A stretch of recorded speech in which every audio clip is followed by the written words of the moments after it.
So hi everyone and welcome to this UCD Festival edition of UCD What It Takes Employability series. My name is Jenny Blake and I work in UCD Alumni Relations. So for the second year running, the festival is not on campus, it is digital, but it allows us to go out to our digital worldwide audience, which is great. So if you want to stay up to date with the UCD Festival programme, you can check it out on the UCD Festival website. But today we welcome two brilliant alumni, Jenny Gleeson and Gavin Timlin, to talk about what it takes to jumpstart your side hustle. You might have seen their masterclass in minutes videos during the week on our social media channels. They're pretty inspiring, and if you didn't catch them, be sure to check them out. Gav studied commerce and graduated in 1999 from UCD. He was also the special events coordinator for the Commerce and Economic Society, which included promotional activity, such as running through Theatre P au naturel. So fair to say Gav enjoyed his days at UCD.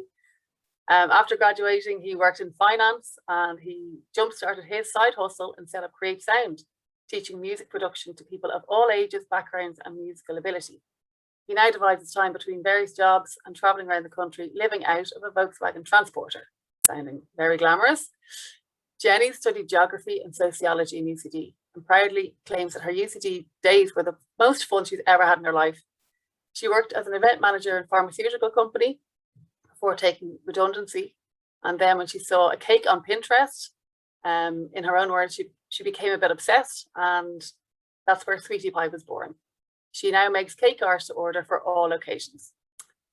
Hear from them as they talk through the ups and downs that they face, as well as offer practical tips and advice on what it takes to start your own side hustle.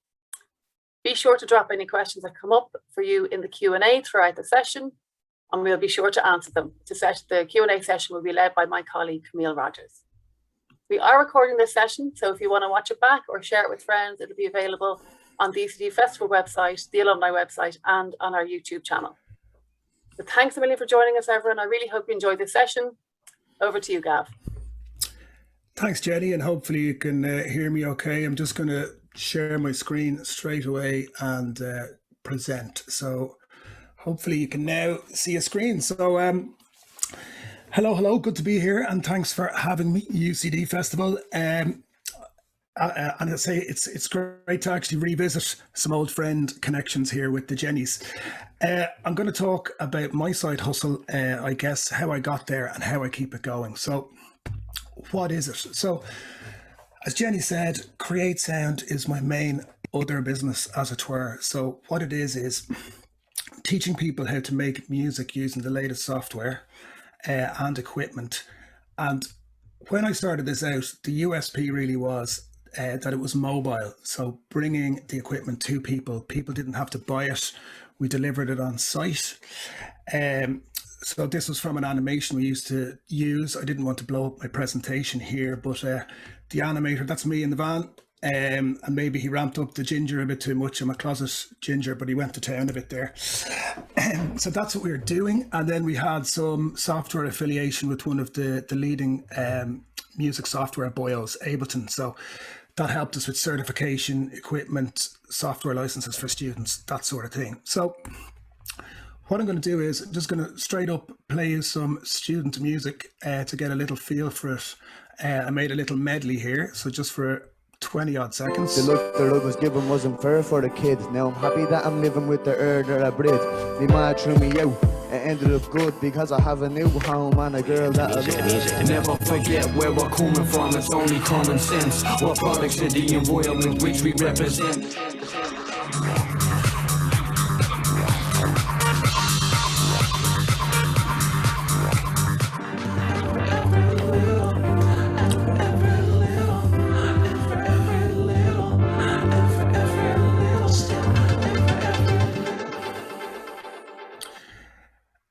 Right, so there you have it. That was music created by Create Sound students. And yes, there was some hip hop with Dublin accents, which I was contributing to. Hopefully that didn't offend people. And some livelier music. So just a taste that there is different genres. It doesn't have to be electronic. It could be recorded. And there's lots of other things we were able to do as well. Podcast recording and all that sort of stuff. So what I'm going to do is, that's just a little flavour of what it is that I do. I'm just going to get straight into the journey. To just talk about how I arrived at this side hustle. Now, this slide might look a little bit busy, but it's quite simple, really. I kind of considering it in three phases. There was the banking life at the beginning. Then there was a bit of a switch into music work and music life. And then a final sort of switch into more of a blendy town where it's kind of more in line with the theme of it being a side hustle. So just to talk through this briefly to give you an impression of how I got here. So I did my BCom 1999 and a master's in 2000 in management science and went straight into AIB where I was doing data mining and data analytics. Through a didgeridoo in here because I went off on a career break for a year to Australia like everybody else. It was the Celtic Tiger. They were allowing people to do such things. Came back to AIB and they let me back in.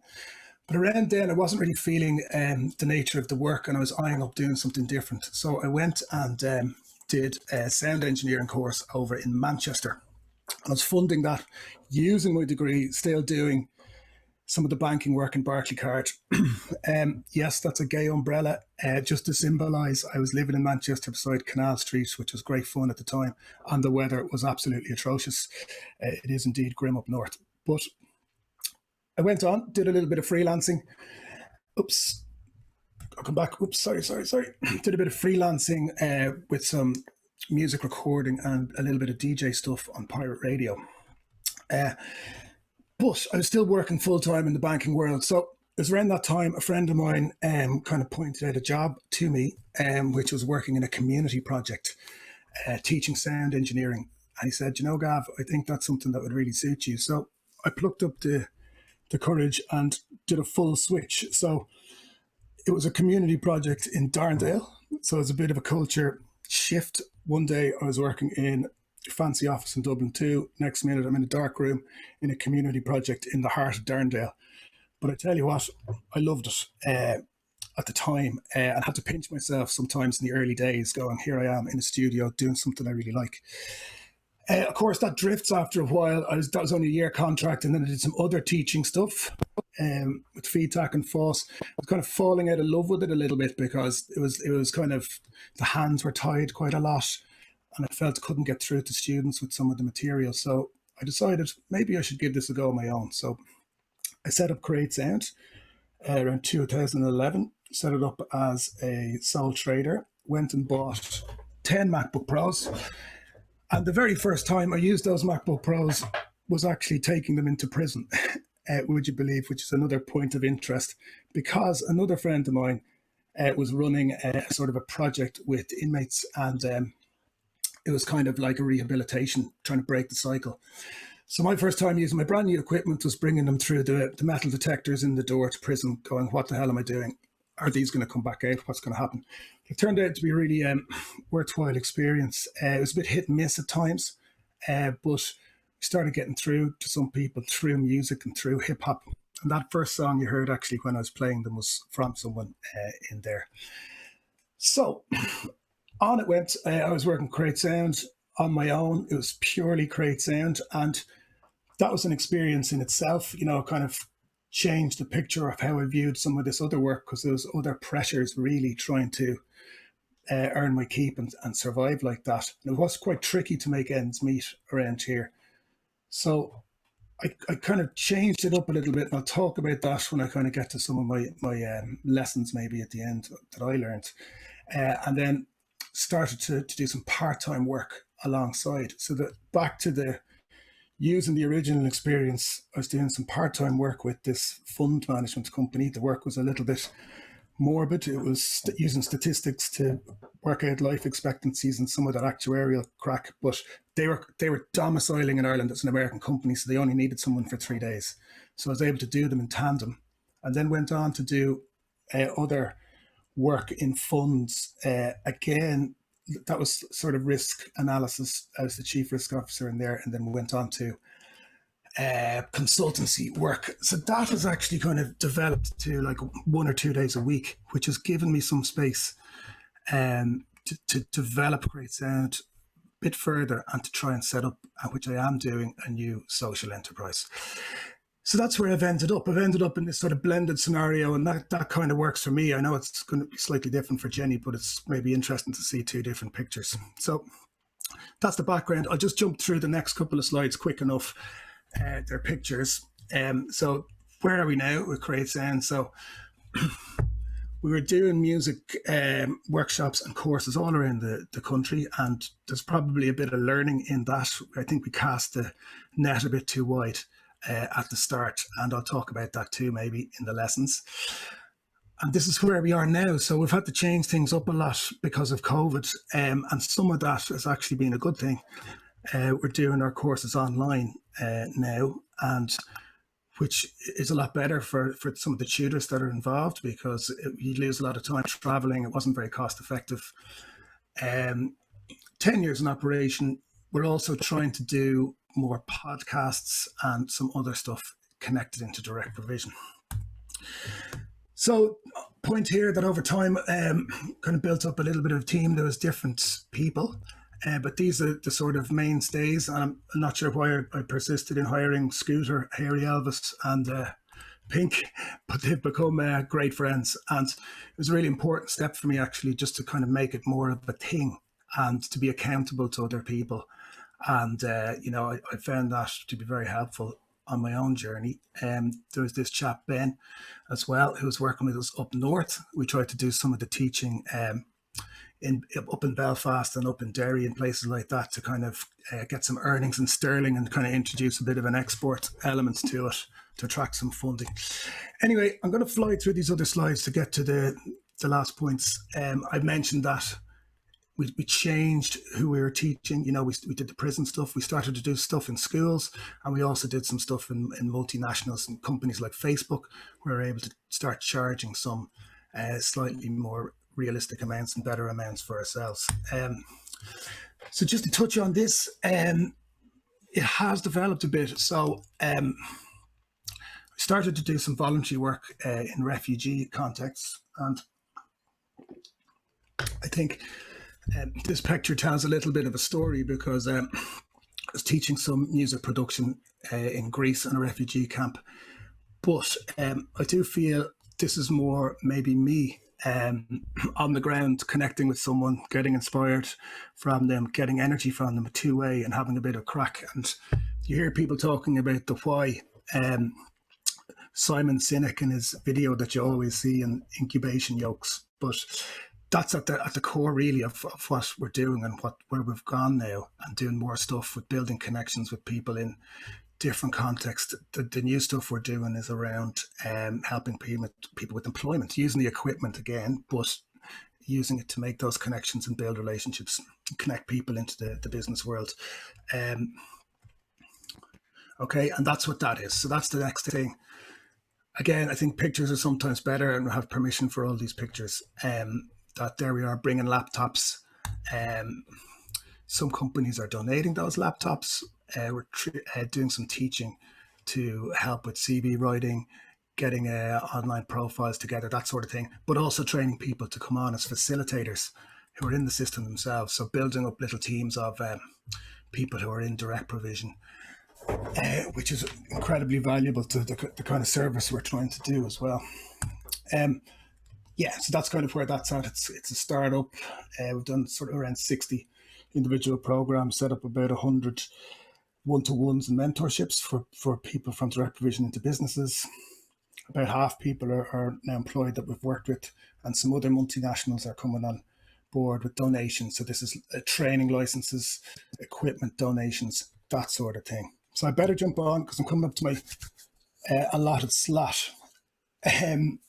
And maybe we can talk about this more in the Q&A. So I suppose I was just trying to give a bit of an overview about what it is that I'm doing. So working for yourself, the best bits and the worst bits was one thing we said we might try and talk about. For me, maybe the best bits, authenticity, perhaps not having to behave in certain ways that are expected in a corporate environment, not having to use the language and being able to be your true self. People and relationships, so meeting more people, and meeting on the level, like those sort of interactions are really healthy, I find, like genuine relationship. It's not a handshake and pleasantries. And I enjoy that part of it, I must say. Flexibility, It was nice as well. And I suppose people are getting a taste of that more now through COVID and remote working. But, if I want to take a longer lunch and I can drive out somewhere for a swim, I can. And, working from the van, if I'm delivering laptops somewhere, I can kind of pull up by the coast and do that. The worst bit's the sporadic income. So, yeah, that was a bit of an adjustment. So your income's not guaranteed, obviously. And, that can be unsettling. When you're working for a company, where the next paycheck's coming around. But when you're working for yourself, a lot of the time it feels like you have to do something each time. That sounds like a bit of an obvious thing to say, obviously to work to make money. But what I mean is to do something for the guarantee of getting the money. So maybe that's a promotion. Maybe that's working to try and find a new set of customers or something like that. So that's quite difficult, a difficult aspect to it. Switching off, that's a common one you'll hear people say, and I do find that you work quite unusual hours for what I do. The investment one, I found that a bit tricky. I suppose maybe I was kind of moving in the wrong circles at the beginning, that, if I was going to like an angel investor meeting or something like that, it was hard for my thing to stand up to some other ones. And a lot of the focus is on small businesses that are making big money, or that are in favor, or that the buzz thing, like if it's in housing or fintech. But does that make my thing a bit less worthwhile? I don't think so, but it was hard by comparison in some of those situations I found. But I suppose I kind of gravitated over time more towards social enterprise and to that sort of space, which suited what I was doing, and found some supports there. I think I'm okay for time to do this next slide very quickly. Lessons learned. Okay, so far, I'll just touch on these three before I pass over to Jenny. The freeness expectation, I suppose, I found this comes into the nature of the work a lot, that on one side, you feel like you have to do everything, and that's kind of inevitable when you're starting up, and maybe a temptation to say yes to too much. On the other side, some of the perceptions about you as a small business, you'll do that, won't you? You could do with the publicity. So you see it that way, but some of it's self-inflicted too. Like, we're kind of casting the net, as I say, a bit too far, doing workshops at the other side of the country and kind of using a huge amount of time, of our own time, to get there and back and things like that. So I suppose it's been learning a bit about that over time, and we try to treat it a bit more simply now, that every little piece of work we do has to have a payment in it, and just trying to be a bit more disciplined about that, but it took a little bit of time. The next lesson, you are the business. And what I mean by that is, it took me a little while to think about that, and kind of in the context of what I'm doing. Maybe I had a mentor at one stage, and we were looking at how I'm going to grow this thing, and it was really quite discouraging. I was looking at the kind of projections going, I'm really going to have to be working all hours of the day not to really earn all that much. And he was saying, like, well, you're kind of the business, you should really look to maybe balance that out a bit with some of your other work that you can do in your experience. And I suppose I've been thinking about it in more binary terms before, like it's either one or the other, the music or the banking stuff. So making that realization kind of suited me, and it's a balance that sort of worked. That, I don't know if I could do one or the other. In the banking world, I kind of might get a little bit delusional, or kind of not feeling it after a while. Working for myself, it's a different sort of pressure, that you're looking for where you're going to get the money to pay the bills. So that was an interesting one for me, and different kind of natures of work are different. The last one, meaning from the work, what I'm getting at there is, maybe there's a bit more of a popular psychology reference. You can buy into it or not, but I certainly do. That, for working towards the end game, a lot of the time when we get there, the goalposts have shifted, or it feels a little bit different. So kind of realizing that actually enjoying the work for me is very important. So, maybe I'm not going to be earning as much doing some of the music related stuff, but the process of doing it is enjoyable day to day, and I'm going to be spending so much time in work trying to find that balance, and maybe that's okay. So anyway, that's a little whistle stop. I think I've gone over ever so slightly. So I will now pass you over to Jenny Gleeson of Sweetie Pie. I'll stop sharing.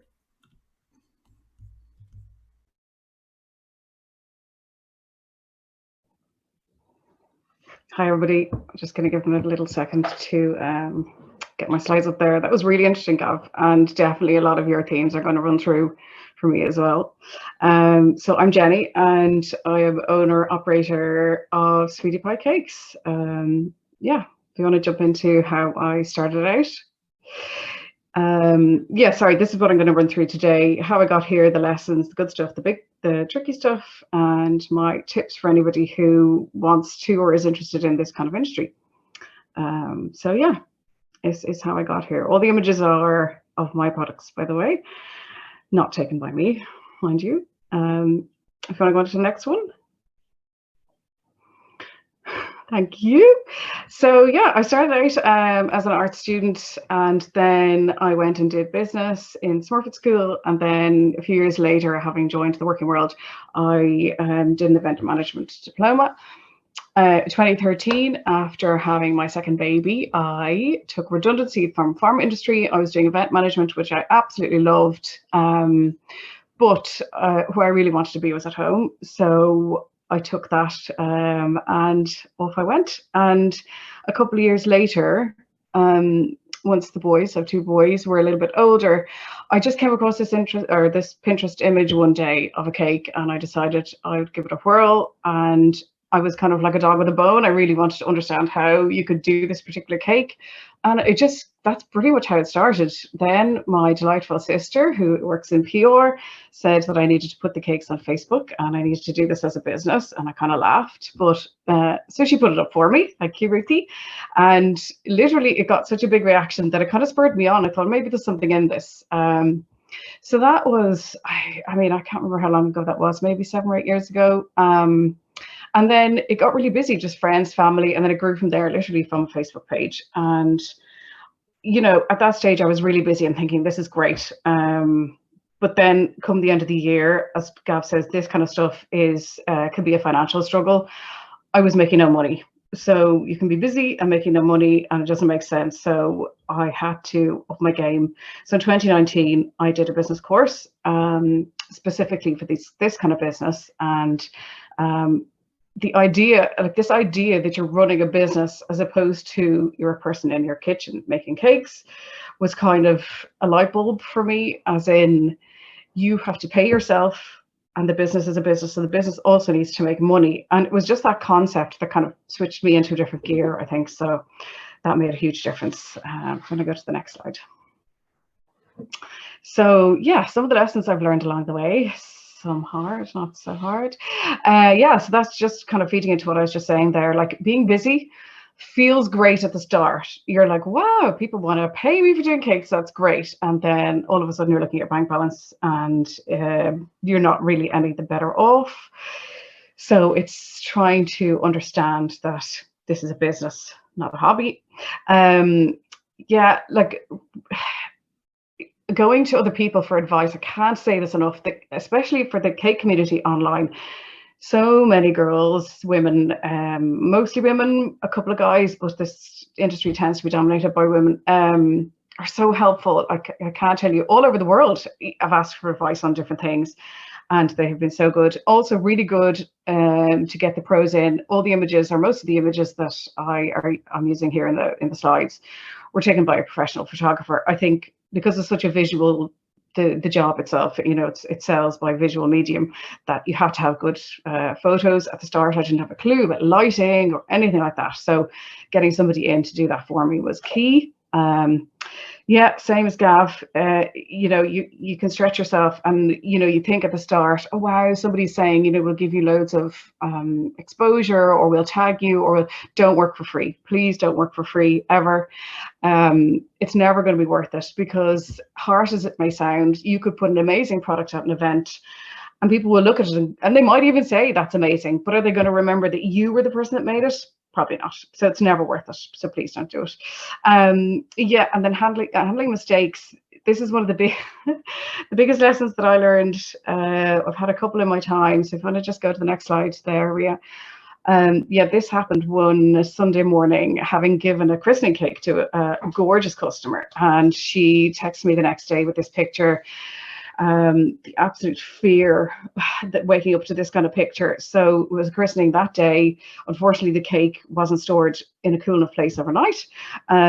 So it ended up, the middle picture is basically how it returned to me. By the time they got it back to me, it was like that. So I just had to hustle, get it done. I found some spare cake in the freezer. I managed to salvage a little bit of what was there. And if you want to go to the next slide, all well that ends well. And they are still customers, and they are gorgeous, and they were giving me their photograph with permission and everything. So it just, you know, and it made me change how I communicate to customers about how to store your cake if you're not eating it straight away. So, you know, lessons learned. Next slide. Yeah, the good stuff about self-employment. So next slide, I work for myself and by myself. So there's definite flexibility. You have to be disciplined. I sit down on a Monday morning and work out my week. I do my own schedule, and that's how I stay on track. There's certain stuff you have to do every week. There's certain stuff that will be ad hoc or extra or whatever. By the same token, one Monday morning, it was just so nice. I obviously, Gav is a sea guy. I'm also a sea person. I just went straight from the school run out to the sea for an hour, and I just sat there soaking it in. And that is when this kind of job is heaven. And I'm sure, as he said as well, that a lot of people during COVID have experienced that kind of the upside of flexibility or working from home is that you can sneak away. Yes, and what's our answer to nobody? You know, and I think the funny thing about these things is often the positive side is can have like the other side, you know, obviously you answer to nobody, but you're also responsible for everything. But it's nice not to have to answer to anybody but yourself. Again, similar to Gav, personal fulfillment and following your passion. Like, cake ideas constantly running through my brain, and sometimes I get so frustrated that I can't do things immediately, or I have so many ideas about things I want to do, trying to not spread myself too thin. But being able to follow your passion and lose yourself, like I would be somebody who lives with anxiety. It was really bad during first lockdown, and definitely this job is it's so mindful when you're in the kind of creative zone, or when you're like just doing stuff and making stuff.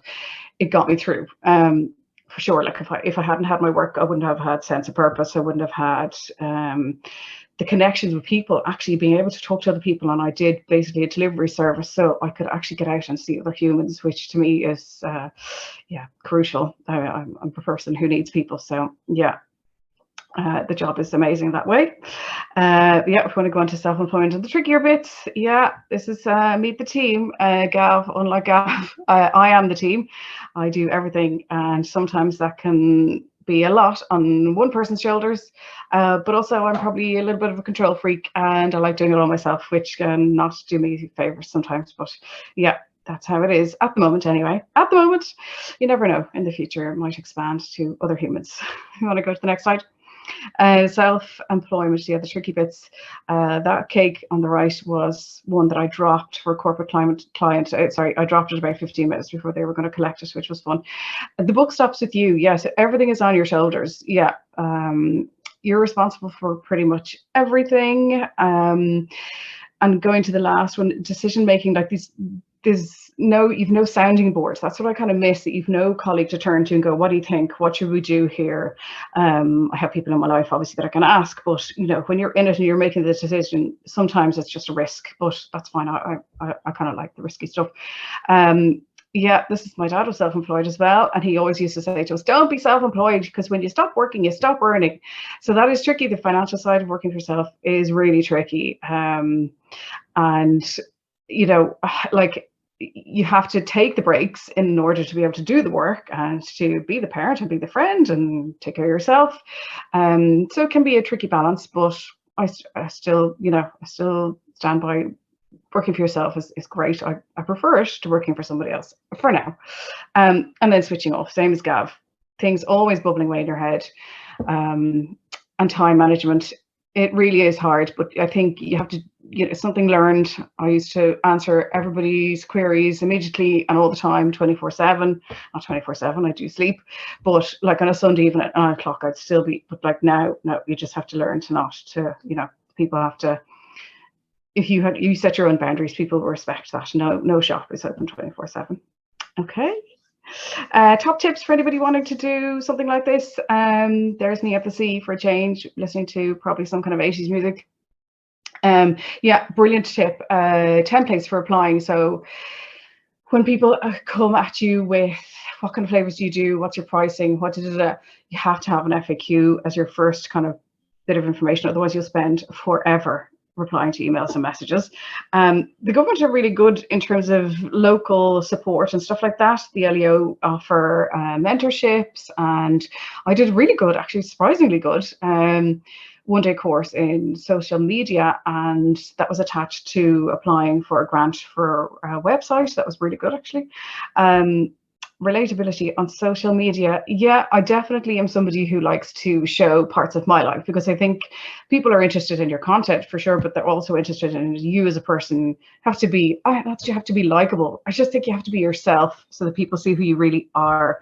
I put up, I don't know, just the random things. I love a good meme. I love a good cake shot. People love behind the scenes stuff. I love doing that. I love making behind the scenes videos. So it's really fun. Like, I love what I do, and it's really fun, which is amazing to be able to say about your job. To show your human side. Finding your voice, hard. The cake market is for sure a very competitive one in this country. There are a lot of people doing it, and I understand why. It's great because of flexibility, especially if you have children. So it's trying to stand out from the crowd. So the biggest compliment for me is when somebody says, "That's so sweetie pie." Somebody sent me a photo from a christening they were at and said, "Is this one of yours? It looks so sweetie pie," and it was. So that's amazing to me if I can get to that stage. And don't be all things to everyone. Again, it's the boundaries of saying, right, this is the collection slot. It's not whenever you want, it's whenever I want. This is the price. I'm not discounting. I'm not doing it for free. So yeah, it's just like getting into that mindset of behaving like a business and not just a person in a kitchen. So that is me done. I hope I didn't run over too much time. So myself and Gav are going to do a question session now with Camille for anybody who wants to ask us whatever they want to ask us.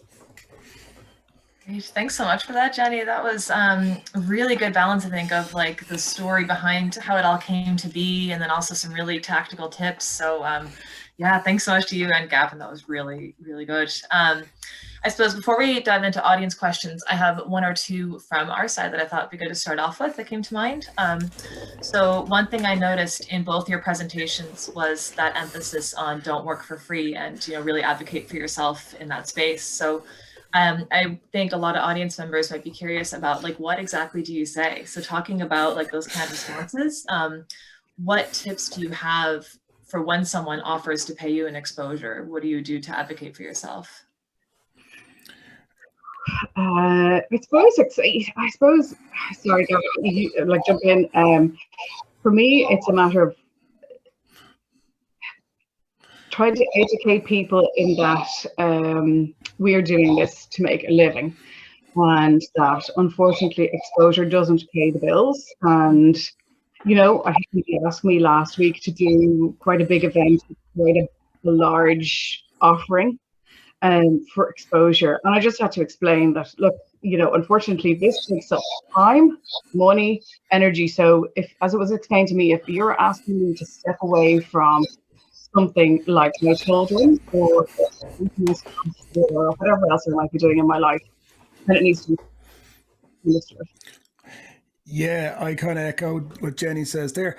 It's like there is that culture there. I found it a little bit hard at the start, but it's okay to and you can be nice about it. Go, listen, really Absolutely. appreciate the opportunity there, but to be honest, we're really flat out with some stuff, so we're trying to focus on stuff that has more payment. I got better at saying that in recent times. I wasn't so good at it at the beginning. The other thing I suppose kind of learned is just taking the question out of the equation, because moving online, people have to pay up front to get onto the course. And just to kind of like segue into something there that we kind of learned the hard way as well, like we kind of put on free events to kind of reach more people, but we found it didn't work for us anyway. That like it wouldn't convert. Like people would come along, they probably wouldn't in the end of the day go and get a course with us, and they didn't value it. Like, you know, it was free. Along came the evening going, oh, I didn't pay anything, so I'm going to go off and play football or something else, you know? So actually, ironically, having some sort of investment, like, or even a deposit, kind of meant they valued it more and would do it. But that we learned that the hard way, I have to say. Yeah, I think a lot of people do, unfortunately. Yeah. But it's really good tips, and I think it sounds like, honestly, it's just the honesty factor and being quite upfront with people. It's really helpful.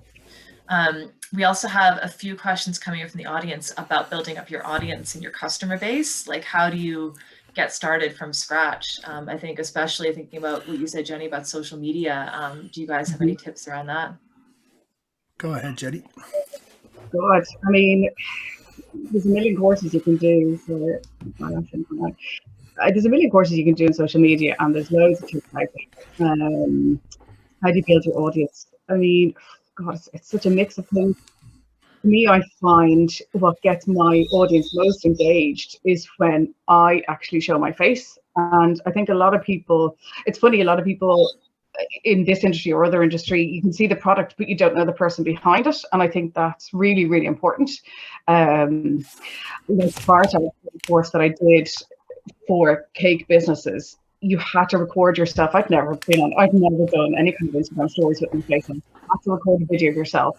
And that just got me used to chatting. And now you really just can't shut me up. And I am happy to be out there, and I don't really think about what I'm saying. I just try and be as natural as I can, and try and go through whatever it is people want to see. People love behind the scenes stuff, or just kind of random things that you're doing sometimes. People just love looking at other people's lives, and that gets people really engaged, doesn't it? Like, though, it's all like it. Like, we all want to see what other people are doing, you know? Even if it's the tiniest little thing of randomness in your life, you know?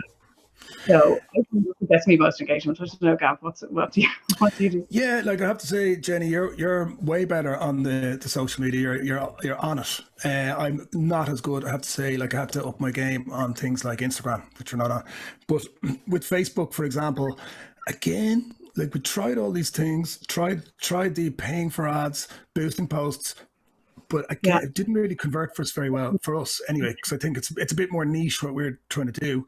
But one thing that kind of worked a little bit for us is kind of a bit of advocacy, I think, or endorsement, subtly. So what I mean by that is, like, say with schools, we started going to them because it was going to be more regular income. We didn't have to do as much recruitment because there's loads of students there. They'll come back to us year on year.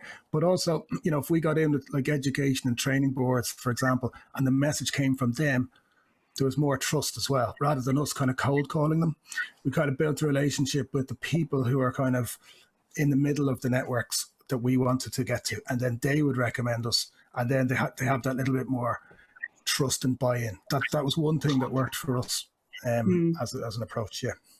Yeah, word of mouth is huge. It still is, isn't it? Dublin and Ireland. It's still who are you? Who do you know? You know, or it's, you know, who are you really? Like, and if people want recommendations, word of mouth is massive still, I find. You know, so social media is great, but word of mouth is still massive. Yeah. Totally. So we love the chatters in Ireland. Did you see that cake on Sweetie Pie? Yeah. Oh, it's nice, isn't it? Oh yeah. Thanks, Gav. Just plug that. Yes, on that, actually, do you guys find that a lot of your work is done through networking? And if so, like, what kind of spaces do you try to put yourself into to do that? Yeah, well, mine more so, definitely. It took a while to build up. I kind of described those kind of school networks and stuff like that. And then even something like the direct provision work. It was kind of through building trust out there first, and then kind of working out the best way to communicate to people through WhatsApp groups and things like that, as the more obvious way to do it. So it took a while, but it was through networking, through talking, through actually meeting people as well, you know. And then kind of some of the more kind of electronic communication came in, but there's no in that particular situation to build the trust. Had to go and meet people like that for networking. Not sure about you, Jen. Yeah, I don't know. It's different for me, I guess. I guess my network would be like the school moms at the gate or stuff like that. You know, there's a lot of, you know, I was at this event and I saw you and I want one, or, you know, that kind of thing. That's a lot. I get that a lot. What else? I do use influencers, and I just mentioned to the team before we all wanted like thing. I use influencers. I try to use people that I actually have a connection with and that I like their content too. So it's not just purely, you know, out of the blue. And yeah, like word of mouth, Dublin. Yeah, that's probably where I get most of my business from, to be honest. A lot of repeat customers too, which is great. Which I love. It sounds like the common thread really is knowing your audience and making sure that you're putting yourself front and center, no matter where they are. I think like the number one reason that people buy is because you like the likability. Do you know what I mean? And that, you know, I'm not trying to big myself up here at all. That you show that you're a human, you have a face, you show what kind of life you are, and then if people can relate to you, like kind of have some kind of relatability, it definitely helps. Yeah, it definitely helps. Yeah. Right. We also, just to pivot slightly, have a couple of questions for each of you individually. So I might go back to you, Gavin. You were talking about your direct provision work, and someone has a question here around that project. So they're asking, your work with direct provision is such a great example of creating a more inclusive Ireland. What would help to expand this program and make it more sustainable in the future? It's a great question, Ruth, I have to say, and also that you use the word inclusion. If you listen to people in direct provision, that is a word they'll use. Sometimes I've used integration and stuff like that, because sometimes, firstly, maybe there's a kind of a shift in how people think about it as well. Like it's still sort of emergency response. People, it's over there, but kind of making relationships and things like that. I've made some great friends in direct provision. So there's that sort of personal thing on the inclusive Ireland side. But what about expanding it and stuff? And it's a great question. And the whole freeness thing is exaggerated 200% with what I'm doing there because the nature of that work. And I've kind of been getting a little bits of funding to help scale it. But I don't want to be a guy who's kind of going cap in hand with the paw out to people like that, and that's kind of I'm not very comfortable with that. So what we're trying to do is I've connected with Social Enterprise Ireland and other people like this to kind of get into the middle, like not necessarily an NGO, not necessarily private, but in the third sector in the middle. So kind of generating some income that's profit with purpose, I suppose. So what's that? So, you know, as I'm training people, finding people with the skills and kind of maybe setting up a little bit of consultancy work. And we're trying to pilot that a bit. So doing work for small businesses, getting paid. People are getting kind of experience in working environment and a bridge into other employment and making connections with real businesses. And it's not a pain in the arse for the businesses, because sometimes with the best will in the world, doing an internship or hiring someone, there is some legitimate reservations about transient working situations or what's going to happen. But taking that out of the equation in the initial stages, we'll engage with you as a consultancy. These are the guys doing the work. They're class. And, you know, that breaks down some of the maybe perceived barriers. So that's just an idea, but it's a good question. Oh, definitely. I know it's a big one to throw your way, but no, I think it's a really, really thoughtful answer. And Jenny, one I thought would be good for you is you were talking in your presentation about making friends in your industry and really following other people's leads in your space. So Kiara here is asking, did you have a mentor when you were building yourself up? And would you recommend getting a mentor for people who are starting out?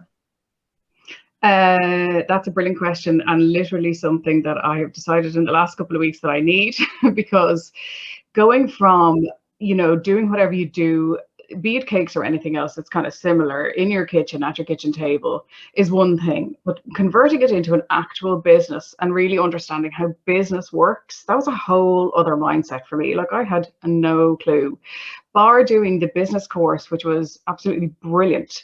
A couple of years ago, I haven't had a mentor up to this, but it's definitely something I want to do, because I think if you're going to really scale things up and really earn a proper income from it, like as Gav touched on, the instability financially is tricky. And I would love to get a mentor, and I think starting with somewhere like the LEO, the local enterprise office, is supposed to be a really good resource. But for sure, like there's loads of people out there who will give you, like, it's such a generous community in that way. So if you're ever wondering about it, literally down to where, you know, suppliers or anything like that, people are always so willing to give you time and be helpful. But I think, yeah, when you're stepping it up to the next level, it's yeah, it's definitely something I want to do, is get a business mentor, because I have no clue on food training. I have no business background really, you know, like you just find yourself and you're all of a sudden kind of overwhelmed with all the things that you have to do, you know. So getting somebody to kind of help organize you, yeah, is definitely good. Yeah. I agree with Jenny big time there. You know, and some of the changes, maybe I wouldn't necessarily have done them so quickly myself. Like, as I said, when I was just doing it on my own, and then I went back into doing a bit of both, maybe I was guilty of a bit of pride, or kind of blinkered. I was going, I can make this work, like, and you know, maybe you need a bit of a reality check sometimes, or a different point of view. But you know, following on from what Jenny said, there's a lot out there. So like that was with Dublin BIC, Business Innovation Centre. With the new stuff, there's loads of kind of social enterprise resources. So that's been very helpful, getting a fresh set of eyes. And I need that. Like, you know, I'm kind of plodding on a certain way. I know I have to put, say, more structure on that, and to kind of get a bit of board together, all that stuff, which I need a bit of support with. So it's actually good to be able to get those resources, and they're there. If you look out for them, there's a lot out there in Ireland at the moment. What you do, you kind of forget as you're going along. You're just kind of, like you said, you're just, you know, you're trying to do the work that's in front of you, and you kind of pulling yourself back and trying to strategize as a business is actually quite hard when you're so entrenched in the literal day-to-dayness of it. Yeah, so it can be tricky. Yeah. It's actually just a nice way even to look at the competitive landscape. That's really about just building each other up, you know, rather than being pitted against each other. Yeah, I mean, I would never feel a sense of competition. You know, if I can't do something, or if I think somebody else is better suited to requests that I have, I will always pass it on. And I've had people pass it back to me. And there's so much space for everybody. There's demand there. You know, I don't like the idea. I think women are often, you know, Gav, I don't know what your experience is. Women are often, you know, pitted against each other, or, you know, they're competing. I haven't found that at all. Everybody is generous and inclusive, and it's all happy clappy. Yeah, no, it's really nice. Like, similar vibes, you know. On it's very nice to do as well, because you end up in an honest sort of environment. Say, I know I name dropped Social Entrepreneurs Ireland, but you're in with groups who are, it's your tribe. They're kind of facing the same problems, and it's just a lovely energy, and it's so supportive. It's very nice to do. Yeah. It's like a whole community you can find there. That's great. Yeah. And then I know we're getting up on our time here, so just for anyone in the audience who has any lingering questions, do feel free to put them in. I have a couple of quick ones to end on. The quickest one, I suppose, Jenny, just a one-off there, but someone's wondering, what was the Start Your Business course that you did? It sounds really good. Oh, it was in LA. Oh my God. If you want to Google it, it's Passion to Profit. It's a company called the Cake Mamas, and the woman who runs it is Janelle, and she's pretty hardcore, and the course was hardcore. And because it was from LA and it was run through Zoom and stuff like that, it was really awkward timing for me. And I'd be kind of making spaghetti bolognese while doing, you know, Zoom call, and like trying to figure out uniforms the next day. And it was really intense, but it was the best thing I've ever done. And it was pricey too, but I feel like, again, it's one of those things, if you're really going to do something in business, like, you have to understand that you have to put the money into it to get back out of it. And it definitely changed how I functioned as a business. Yeah. Oh, it sounds like getting paid off in spades, so definitely worth it. It was brilliant. Yeah.